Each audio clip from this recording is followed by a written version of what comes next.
नमस्कार, आप देख रहे हैं सी न्यूज 12। तो मैं हूं ऋषभ सक्सेना। वक्त हो गया है महाराष्ट्र बुलेटिन का।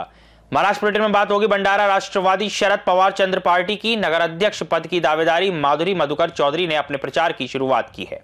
साथ ही बात होगी नांदेड़ की, जहां विभिन्न विकास कार्यों का शुभारंभ किया गया है। राष्ट्रवादी शरद पवार चंद्र पार्टी की नगरा अध्यक्ष पद की दावेदार माधुरी मधुकर चौधरी ने प्रभाग 17 से अपने प्रचार की शुरुआत करते हुए क्षेत्र में भारी घन कचरा, अस्वच्छता, बंद नालियां, कचरा संग्रहण की अव्यवस्था और पेयजल संकट जैसी समस्याओं पर चिंता जताई। वहीं कस्तूर गांधी वार्ड में टूटी नल पाइपलाइन, सड़कों पर बहता पानी और महिलाओं में रोजगार व प्रशिक्षण योजनाओं की जानकारी के अभाव को लेकर स्थानीय नाराजगी सामने आई।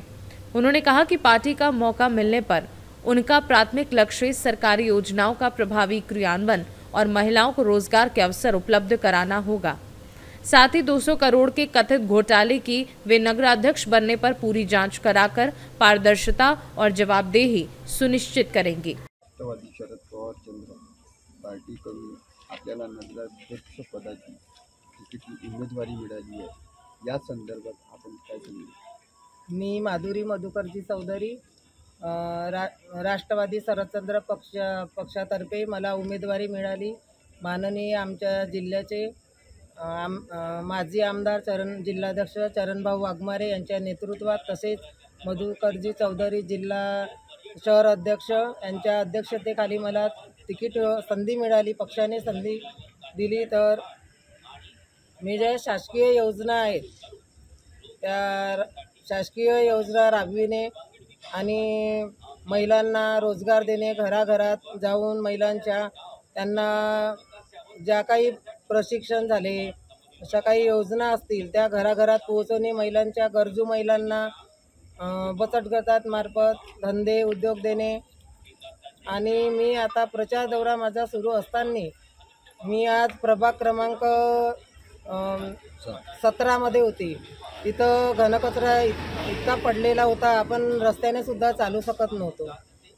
महिलांच्या समस्या होत्या, तिथे रोड नाली साफ होत नाही, कचरा उचलत नाही, अशा पुष्कळशा समस्या होत्या। मी महिलांसोबत सुद्धा तिथं बोलली आणि त्याच्यानंतर आम्ही कस्तूर गांधी वार्डमध्ये गेली। तिथं पण तेच स्थिती होती, रोडांना सुद्धा आपण चालू शकत नव्हतो, पाणी रोडांना वाहत होतं, लोकांना पिण्यासाठी पाणी नाही मिळत आणि तो इतके नळं वाहतात तिथे। आज खात रोडवर सुद्धा नळांना एक बूंद पाणी नाही येत। आपण नगराध्यक्ष पदासाठी निवडून आले आहोत, 200 करोडचा नगर परिषदेमध्ये जो घोटाळा झाला याचा खुलासा करणार का? मी नगर अध्यक्ष पदासाठी निवडून आल्यानंतर मला विकासाची कामे आणि जो घोटाळा झाला आहे याची मी निराकरण करेन। भंडारा से सी न्यूज संवाददाता निश्चल यनोरकर की रिपोर्ट। भोकर में सड़क, रोशनी और पानी सहित कई विकास कार्यों का शुभारंभ किया गया और सांसद अशोक चौहान ने वार्ड नंबर 7 में आयोजित अभियान में बैठक में आश्वासन दिया कि यदि कोई कार्य अधूरा है तो वह आगामी दिनों में नगर परिषद के मेयर और नगर सेवक उम्मीदवारों के प्रचार के दौरान उन्हें पूरा कराएंगे। उन्होंने कहा कि विपक्षी अब उनसे केवल इसलिए बात कर रहे हैं क्योंकि उनके पास आलोचना के सिवा कोई विकास मुद्दा नहीं है, जबकि वर्तमान सरकार उनके नेतृत्व में है, इसलिए भोकर में बाकी काम भी उनके प्रयासों से जल्द पूर्ण होंगे। चौहान ने नगराध्यक्ष पद के उम्मीदवार भगवान दंडवे और उनकी टीम को सेवक भाव से मौका देने की अपील करते हुए कहा कि विकास के लिए आवश्यक धन उपलब्ध कराना उनका और श्री जियाताई का दायित्व है और वे भोकर का चेहरा बदलने में सक्षम हैं।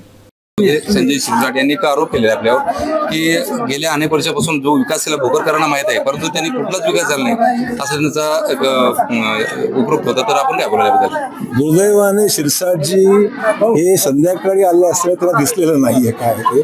भोकर शहराचा विकास माझ्यापेक्षा जो काही विकास झालेला आहे हा लोकांना माहिती आहे। मला संजय शिरसाटांच्या सर्टिफिकेटची आवश्यकता नाहीये, ते माझे मित्र आहेत, पण रणभूमीमध्ये उतरल्यामुळे त्यांनी एखादा आक्षेप घेतल्यानंतर मला त्यांचं उत्तर देणं क्रमप्राप्त आहे. त्यामुळे व्यक्तिगत मी त्याच्या दोष आरोप करणार नाही, पण भोकरचा विकास हा निश्चितच शिरसाटांच्या मतदारसंघाच्या तुलनेने हा निश्चित चांगला झालेला आहे एवढं मला सांगायचं आहे. आणि त्यांनी दिवसा यावं, मी त्याला घेऊन जाईल दाखवा. सर, आपण शिवसेना शिंदे गट असेल, भाजप असेल, आपण सर्व विधानसभेला एकत्र लढलात आणि भोकरमध्ये भरभरून प्रेम भाजपला मिळालंय. पण आता आपण स्वतंत्र लढतायत. भोकरची जनता आपल्यासोबत भक्कमपणे उभी राहिली आहे. वेळेस नक्की राहील. कसं आहे, भोकरचं मतदान कामावर आहे. भोकरच्या लोकांनी विकासात्मक कामाला कल दिलेला आहे आणि त्यामुळे जो कौल हा जो आहे तो भोकरकरांचा हा निश्चित हा भाजपच्याकडे आहे. आणि भाजपला मतदान सरकार राज्यात आहे, केंद्रात आहे, मुख्यमंत्री भाजपचे आहेत, केंद्रात प्रधानमंत्री भाजपचे आहेत. लोकांना खात्री आहे की विकासात्मक कामाला केंद्राचा आणि राज्य सरकारच्याकडून भरीव मदत मिळेल ही लोकांना अपेक्षा आहे. सर, 2 दिवसापूर्वी काँग्रेसचे प्रदेशाध्यक्ष सपकाळ आले होते आणि त्यांनी म्हणले की आपण मागील 2 टर्म चव्हाणांच्या हातामध्ये सत्ता देऊ नये. त्यांनी भोकरकरांचा विश्वासघात केलाय. त्यांनी बुलढाण्यात जाऊन पाहावं त्यांच्याकडे किती विकास झालेला आहे. मी सातत्याने इथून निवडून आलेलो आहे, या भागात आमदार राहिलेले आहेत.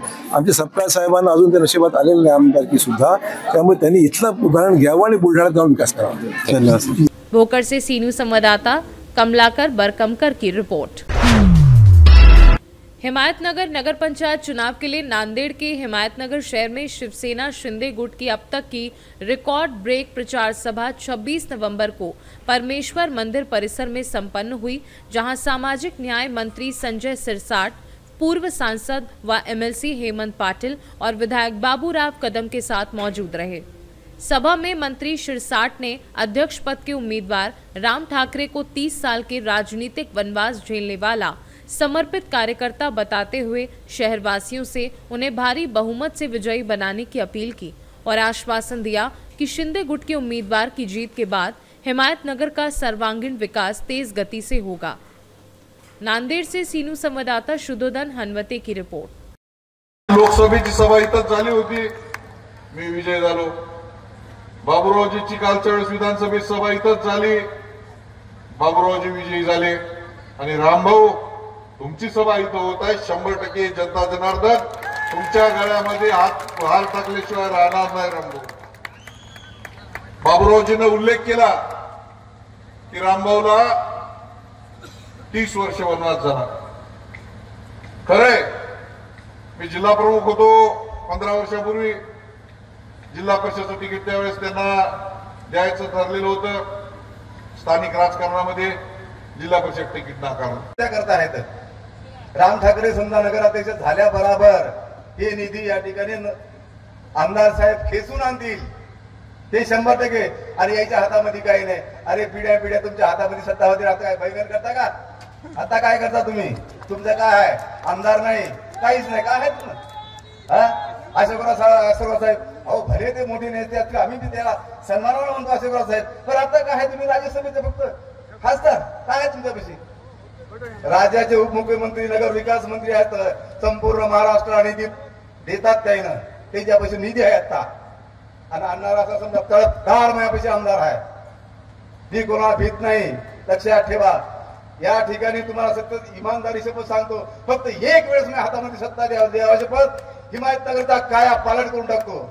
मला 1 रुपया लागत नाही, मी कधी पैसा करता जगलेला माणूसच नाही। मी पैसा करता जगलो असतो तर महाराष्ट्राच्या 5 बैठक मोठी झाली असती। मी पैसा करता नाही, लहान लहान लेकर मी असं म्हणतो, मी कोणते जुनी मित्र म्हणतात काय राजा माझे पैसे करते यापेशी, आणि काय एवढा पाठीमागे राहत होतो, ते फायनात हातच 2 मजली बिल्डिंग बांधली। राहू दिला, फक्त समाधानाची 1 रोटी पाहिजे मला।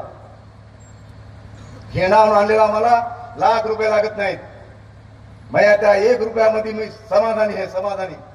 तुमच्या गरीबाचा आशीर्वाद आहे मला, मला पाहिजेत ना ते पैसे, माझ्या 1 रुपयामध्ये समाधानी आहे। तो तुमच्या लाख रुपयामध्ये काय आहे ते मला माहित आहे। आज रामभाऊ ठाकरेची या शहराला गरज आहे, आया बहिणीला गरज आहे। एखाद्या अतिरेकी आले तुमच्या घरात घुसले तर बाकीचे सगळे पळून जातील, पिवळ्या बँडी होतील, परंतु वार घालणारा तलवारीनं समोर होणारा फक्त रामभाऊ ठाकरे। रामभाऊ ठाकरेशिवाय पर्याय नाही, धनुष्यशिवाय पर्याय नाही, बाकी सगळे पळकुटे आहेत। आणि त्या उमेदवाराचं तर मी आता जास्त बोलतच नाही. गुटखा मटका आणखी काय काय आहे त्यांचे अवैध धंदे, सगळा रॅशनचा माल. मी माग तुमच्या माहितीसाठी गुन्हे दाखल केले उमाप साहेबांकडे बसून. मग ह्या माणसाला जर तुम्ही जर इथं निवडून दिलं तर तुमच्या सगळ्या आज काय केलं, 5 एकर जागा आज जिथं 2-4 हजार रुपये स्क्वेअर फूटचा भाव आहे, 200 रुपये हे रामभाऊसाठी विजयाचं एक लक्षण होतं. विजय हा त्याचा पक्का आहे. हा एक माणूस असा कार्यकर्ता ज्याने गेली 30 वर्ष घरावर तुळशीपत्र ठेवून समाजाची सेवा केली. म्हणून मला आत्मविश्वास नाही, मला असं वाटतं की हे सर्व लोक मनोमन ठरवून रामभाऊ आणि त्याच्या सर्व सहकार्याला महायुतीमध्ये आणि